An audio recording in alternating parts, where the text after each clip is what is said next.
Sobat Maestro, sesaat lagi kita akan bersama-sama mengikuti program Bible and Coffee bersama Pendeta Glenn Latuheru dari GBI Glow Fellowship Center Bandung. Selamat mendengarkan.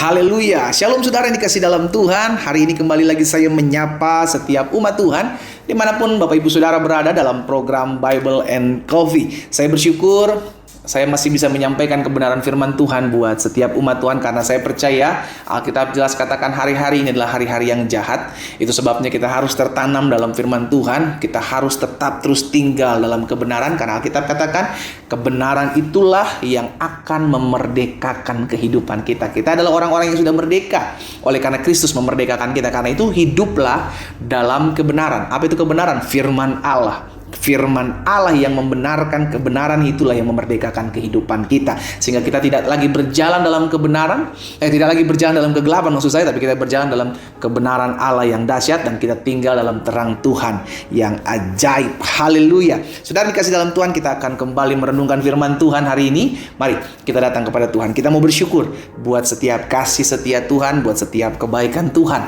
dalam kehidupan kita. Haleluya. Bapa, kami mengucap syukur buat kasih setia Tuhan.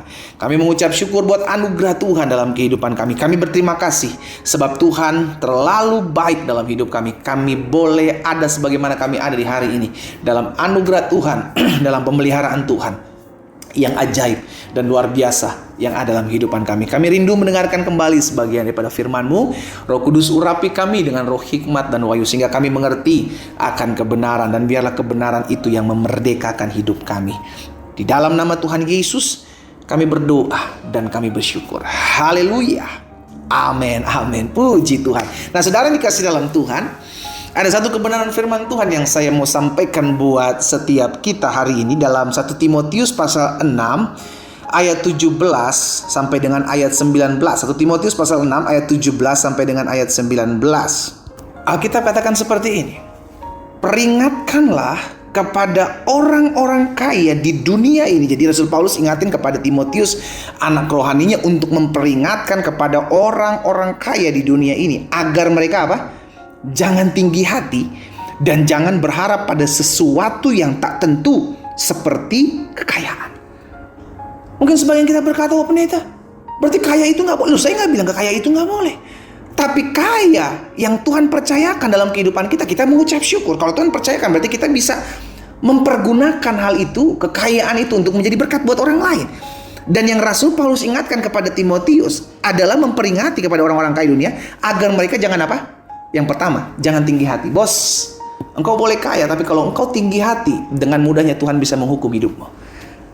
Haleluya. Kalau kita dipercayakan kekayaan oleh Tuhan, kita mengucap syukur, jangan tinggi hati dan berkata, oh engkau gak ada gunanya. Kita ngomong sama orang-orang yang ada di bawah kita. Kita ngomong sama orang-orang yang makan dari meja kita. Kita ngomong sama orang-orang yang lebih di bawah kita, jauh di bawah kita, gak punya apa-apa. Oh, engkau gak berharga, saya nih yang paling hebat, saya nih yang paling bisa membayar segala sesuatu. Jangan tinggi hati, saudara. Mereka jangan tinggi hati. Ini yang diingatkan Rasul Paulus kepada jemaat, kepada Timotius anak didiknya, untuk memperingatkan kepada orang-orang kaya di dunia agar mereka jangan tinggi hati, jangan berharap pada sesuatu yang tak tentu seperti kekayaan. Lihat, engkau boleh kaya, puji Tuhan, haleluya. Saya nggak bilang kaya itu dosa, tapi jangan sampai engkau lupa sehingga engkau mempercayakan dirimu, engkau berharap kepada kekayaanmu. Dan kau berkata, oh kekayaan saya nggak habis pendeta, 7 turunan, 8 tanjakan, 9 tikungan. Maksudnya apa? 7 turunan nggak habis-habis. Bukan cuma turunan, tanjakan juga, tikungan juga. Ingat saudara, kekayaan itu dipercayakan oleh Tuhan. Kita datang ke dunia ini tidak membawa apa-apa. Betul, itu kita yang rintis, usahamu, engkau yang rintis. Usahamu dengan kepandaianmu, engkau buat segala sesuatu sehingga akhirnya berhasil. Dan Tuhan percayakan, tapi ingatlah, yang pertama, jangan tinggi hati. Apa maksudnya tinggi hati? Sehingga kita pandang enteng, anggap rendah orang-orang yang penghasilannya di bawah kita, orang-orang yang tidak memiliki apa yang seperti kita miliki. Jangan tinggi hati. Yang kedua, Alkitab katakan, jangan berharap pada sesuatu yang tak tentu seperti apa? Kekayaan. Itu kan tidak tentu. Loh, Ayub pernah mengalaminya. Ayub dikatakan orang kaya pada saat itu dan paling kaya pada saat itu di daerah dia pada saat itu. Tapi Tuhan izinkan mengambil segala sesuatu dengan kata lain. Apa yang Ayub katakan? Dengan telanjang aku datang ke dunia ini, telanjang pula aku pulang ke rumah Bapa di surga. Aku tidak membawa apa-apa, Tuhan yang memberi, Tuhan yang mengambil. Terpujilah nama Tuhan.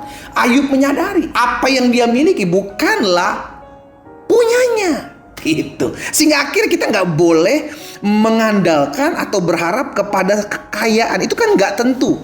Maksudnya nggak tentu apa? Itu bukan yang menyebabkan kita diselamatkan. Berarti kita harus mempercayai dan berharap kepada pribadi yang menyelamatkan kita, yaitu hanya satu-satunya Yesus Kristus yang menyelamatkan. Bukan kepada kekayaan. Kekayaan nggak bisa menyelamatkan kita.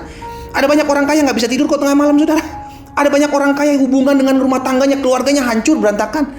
Ada banyak orang kaya yang akhirnya jadi memiliki ketergantungan kepada narkoba. Hidupnya jadi susah. Kenapa? Karena seringkali tidak siap dengan kekayaan itu.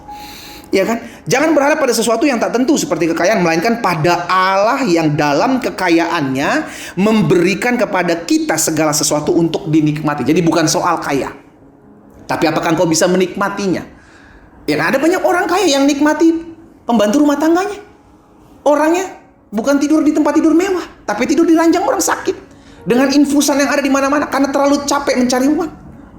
Akhirnya nggak punya waktu dengan keluarga, nggak punya waktu dengan sesama, sibuk cari uang sampai lupa bahwa waktu terus bergulir dan dia semakin tua. Akhirnya tidak dapat menikmati. Inilah yang Alkitab katakan, tidak bisa menikmati apa yang dipercayakan. Nah, Alkitab katakan selanjutnya, peringatkanlah agar mereka itu berbuat baik, menjadi kaya dalam kebajikan, suka memberi dan membagi, dan dengan demikian mengumpulkan suatu harta sebagai dasar yang baik bagi dirinya di waktu yang akan datang untuk mencapai hidup yang sebenarnya. Jadi kita hidup bukan hanya untuk hari ini. Kita hidup bukan hanya habis di dunia ini. Ada hidup yang kekal, di mana kita menghabiskan kekekalan kita. Nah, itu berbuat baiklah. Tolong orang, bantu orang dengan kekayaan yang Tuhan titipkan dalam hidup saudara. Sehingga akhirnya kita tidak menjadikan kekayaan itu sebagai dasar untuk memegahkan diri, menyombongkan diri, dan semena-mena terhadap orang lain. Justru dengan kekayaan Tuhan percayakan bantu orang, tolong orang. Sehingga akhirnya kau mempersiapkan hidupmu untuk menjadi berkat buat orang lain. Tapi buat apa kaya tapi kita tidak bisa menikmati? Yang nikmati orang lain, kita bisa menikmati. Dan kita menikmati ketika kita membagikan kepada orang lain, kita membantu orang lain, kita menolong orang lain. Kita bisa karena itulah sejatinya Tuhan titipkan buat kita. Makanya pengkhotbah bilang, saudara, lihat pengkhotbah pasal 6 ayat yang kedua bilang begini. Orang yang dikaruniai Allah kekayaan, betul dia punya kekayaan, dia dipercayakan Tuhan kekayaan, harta benda dan kemuliaan, sehingga ia tidak kekurangan suatu pun yang diinginnya. Tetapi orang itu tidak dikaruniai kuasa oleh Allah untuk apa? Menikmatinya. Melainkan orang lain yang menikmatinya. Inilah kesia-siaan dan penderitaan yang pahit. Berarti ada orang-orang yang memang dipercayakan Tuhan, cuman mengeruk ayat kekayaan, dipercayakan kekayaan, tapi nggak bisa menikmati. Kenapa? Karena hidupnya hanya untuk kejar kekayaan itu, kejar uang itu, kejar kekayaan itu, kejar uang itu. Makanya ada istilah dunia, kerja banting tulang, kerja putar otak, kerja peras keringat. Itu kan istilah-istilah dunia yang akhirnya kita terus jadi workaholic, saudara. Kerja sampai kita lupa beribadah kepada Tuhan. Kita lupa untuk bersekutu dengan Tuhan. Kita lupa untuk hubungan kita dengan istri, suami, dengan anak-anak kita yang notabene mereka perlu kita. Kita pikir kita kerja buat mereka, tapi kita lupa waktu itu terus berjalan dan kita kehilangan waktu untuk bersama-sama dengan mereka. Nikmati hidupmu. Nikmati hidupmu. Miliki sesuatu yang engkau bisa prioritaskan. Iya kan? Betul engkau kerja, betul engkau cari uang, tapi engkau juga mesti punya waktu dengan Sang Pemberi berkat. Itu yang Tuhan percayakan, sehingga engkau bisa menikmati, dikaruniai sesuatu yang bisa dinikmati oleh apa yang menjadi hidupmu. Saudara dikasih dalam Tuhan, dimanapun engkau berada, engkau mendengarkan firman Tuhan ini. Kalau engkau dipercayakan kekayaan oleh Tuhan, bersyukurlah. Dan jangan sombong, jangan tinggi hati dengan apa yang Tuhan titipkan dalam kehidupanmu. Ayub mengatakan Tuhan yang memberi, Tuhan yang mengambil, terpujilah nama Tuhan. Dengan mudahnya Tuhan bisa mengambil apa yang Tuhan titipkan dalam kehidupan kita. Karena itu jadilah berkat. Dengan engkau menjadi berkat, engkau bisa menikmati kebahagiaan orang lain. Engkau bisa lihat terpancar ketika orang lain berterima kasih kepadamu. Orang lain mengucap syukur buat setiap apa yang Tuhan titipkan dalam hidupmu. Itu jadi berkat juga buat orang lain.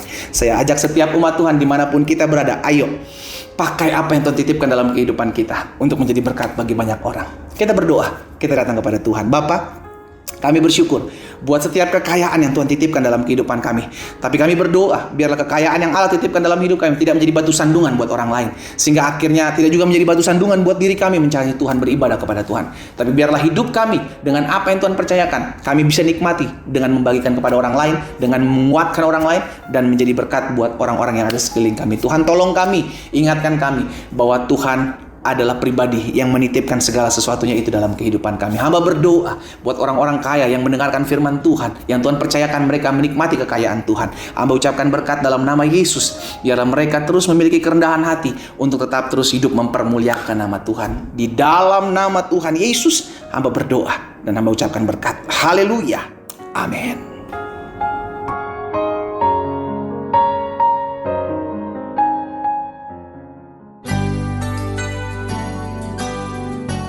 Sobat Maestro, Anda baru saja mendengarkan program Bible and Coffee bersama Pendeta Glenn Latuheru dari GBI Glow Fellowship Center Bandung.